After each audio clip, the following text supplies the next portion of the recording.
Les patients, c'est en réponse complète après un premier traitement, après traitement de première attention. On a ciblé le lymphome, parce que Guy Laurent est spécialisé dans le lymphome. Voilà, c'est ça. C'est-à-dire qu'à la fin de votre traitement, il faut avoir une réponse complète. Si vous êtes en réponse partielle, on ne vous prend pas. Alors, je vais tout vous dire. Au départ, ça s'est passé en 2006. Ça faisait 20 ans que j'étais à l'hémato. Et l'INCA finançait des postes pour faire de la consultation d'annonce paramédicale. Alors, je me suis lancée dans le dossier. Et ils m'ont dit OK. Et puis, avec Guy Laurent, ça faisait un moment qu'il disait il faudrait avoir un truc, comme il me le dit, pour que lorsque le patient vient à l'hôpital le jour pour faire la chimio, on fait la chimio. Il ne connaît pas le truc de dire ah ben non, vous avez les blancs trop bas, vous repartez, etc.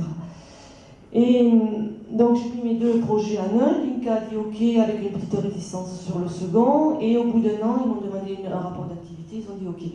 Alors voilà, moi, comme je vous dis à mon introduction, j'avais du mal à lâcher le patient.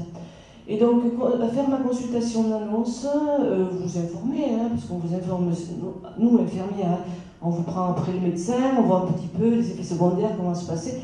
Puis d'un seul coup, vous dire, bon, ben maintenant, rentrez chez vous et on ne fait plus rien. Et donc, on a mis ce projet en place. Et je crois qu'après, donc on vous suit normalement pendant le temps, dans la phase thérapeutique. J'ai bien compris que vous étiez pour l'instant dans la phase thérapeutique. Hein. J'ai terminé la chimio, donc je suis dans les... Vous êtes entre là et là, c'est ça? Voilà. Je suis en rémission, mais bon, voilà. D'accord. Et normalement, donc après la phase thérapeutique, au départ, on vous lâchait, puisqu'il n'y avait pas d'AMA après cancer. Et puis maintenant, on vous rentre dans l'AMA-AC et on est parti pour au moins 5 ans. 5 ans. Au moins. D'accord. 5 ans parce que 5 ans, là, ça sera la première évaluation de Captor. Mais voilà, après, on ne sait pas. Même si ce n'est pas un lymphome, si c'est une leucémie, c'est 5 ans aussi. C'est pareil.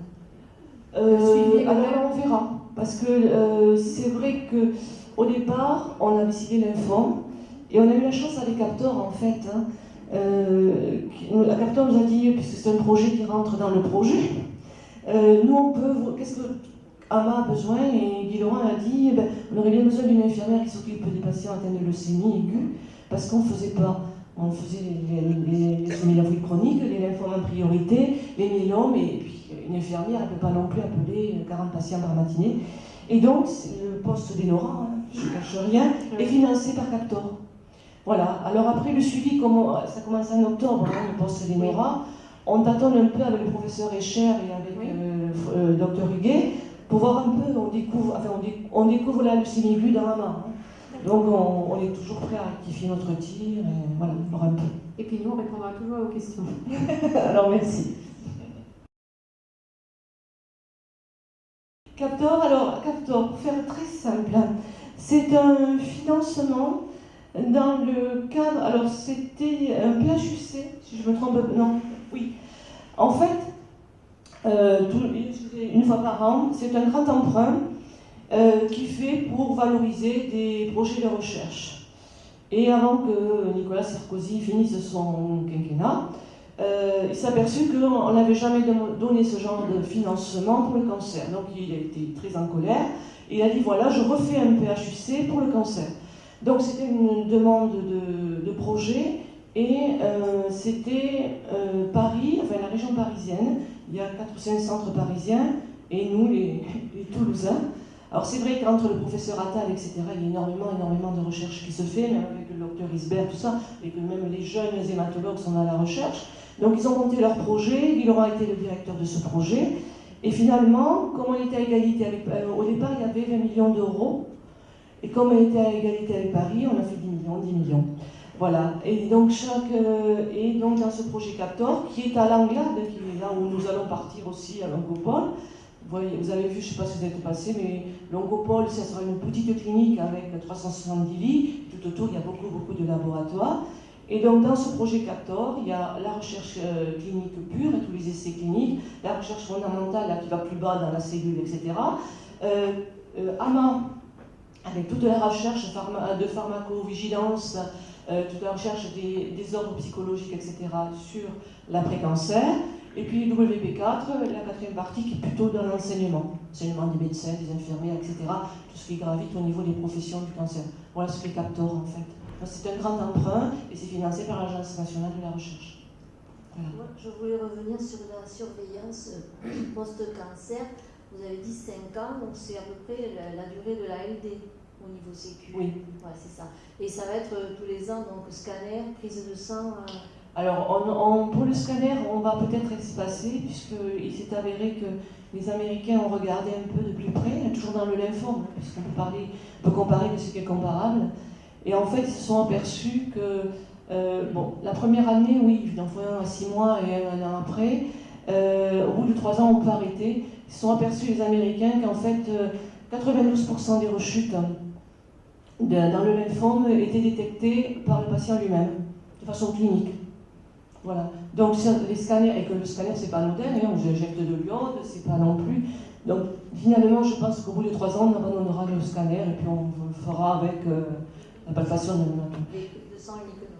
Oui, prise de sang quand même un peu, au moins de voir un petit peu ce qui se passe, les LDH, etc. Plus loin ou tous les ans, les prises de sang? Je pense qu'après là, au bout de 3 ans on fera tous les ans. Ouais. Et le généraliste à voir tous les combien alors? À tous les 6 mois. Lui pendant 5 ans, ça sera tous les 6 mois. Oui.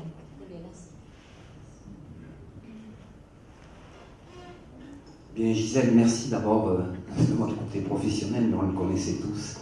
Je voudrais savoir, parce que mon gros souci, le souci de beaucoup de gens ici, c'est de connaître le taux de récidive en fait. On en a peut-être parlé, mais je l'ai oublié, par année jusqu'à 5 ans, puisque maintenant vous devez avoir quand même des résultats assez précis. Alors, le taux de récidive, je pense qu'on vous l'a dit, c'est surtout la première année. Là, dans le projet, on est dans la norme normale. On a à peu près, justement, dans notre projet MAC, on a 6% de rechute à un an, dans l'année qui a suivi l'arrêt du traitement. Voilà. Après, ça se passe. Pardon ? Non, dans notre cohorte, là. En fait, si vous prenez le lymphome des différentes cellules, ou le lymphome folliculaire. Alors, le lymphome folliculaire, c'est un peu particulier maintenant, parce qu'il y en a maintenant, on vous fait un entretien de 2 ans avec une injection de Maptera tous les 2 mois.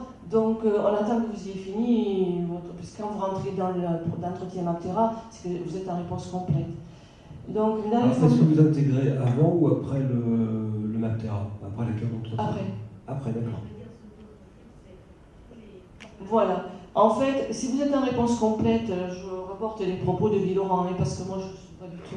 Mais voilà, si vous êtes en réponse complète à la fin de votre premier traitement, que ce fameux TEP-scan est éteint, là, vous avez 7% de risque de rechute. En sachant qu'au départ, on vous a dit que vous en aviez entre 20 et 15%. Au départ, quand on vous annonçait votre maladie. Donc, réponse complète, il y a 7%. L'année d'après, c'est moitié. 3 ans après, c'est moitié, il ne reste plus rien.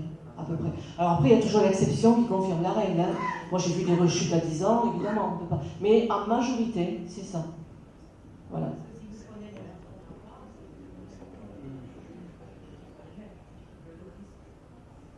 Le risque le plus important, c'est dans le LBDGC. C'est un lymphome beaucoup plus agressif. Le folliculaire n'est pas un lymphome agressif.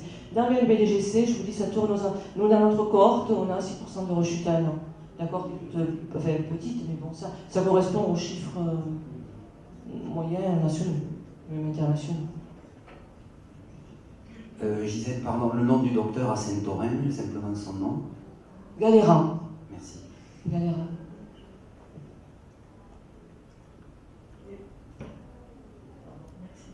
Et je voulais savoir les rechutes après les autogreffes, les pourcentages, vous les avez? Non. Non, je ne les ai pas, je suis désolée, je ne les ai pas. Donc c'est vous, dans le cadre de ce plan de suivi, qui nous contactez pour faire les différents contrôles que nous avons. Bon, moi c'est toujours dans le cadre de la leucémie, mais c'est vous qui lorsque vous nous appelez, vous nous direz, il y a tel contrôle, c'est le moment. Oui, dans l'après-cancer, parce que dans la phase active c'est facile, hein, c'est 2 fois par semaine, 3 fois par semaine. Dans l'après-cancer, vous sortez avec un petit plan, un planning. Vous avez tel mois, vous avez tout coché, vous avez votre consultation, la prise de sang, la consultation généraliste. Je vous donne, voilà, vous avez tout planifié. Moi, j'ai le même planning dans votre dossier et votre généraliste a le même planning chez lui. Moi, je n'ai pas eu ça. Ah, vous ne l'avez pas donné, Laura? Non. Voilà. C'est avec elle qu'il faut voir ça. C'est vous qui gérez ça. Voilà, on vous donne ce plan, ça nous permet aussi de gérer les patients parce que dans la phase active de traitement, la cohorte se renouvelle tous les 6 mois. Je parle du lymphome, tous les 6 mois. Dans la phase après cancer, ça se cumule. D'accord. Là, je suis partie de zéro, j'ai 142 patients. Donc du coup, je prends pour habitude, notamment la première semaine où c'est le mois où vous devez tout faire. Je vous appelle la première semaine pour remettre en route. Voilà. Mais normalement, vous avez un petit planning. Si je ne l'ai pas, il faut que je le demande. Je vais demander à Nora.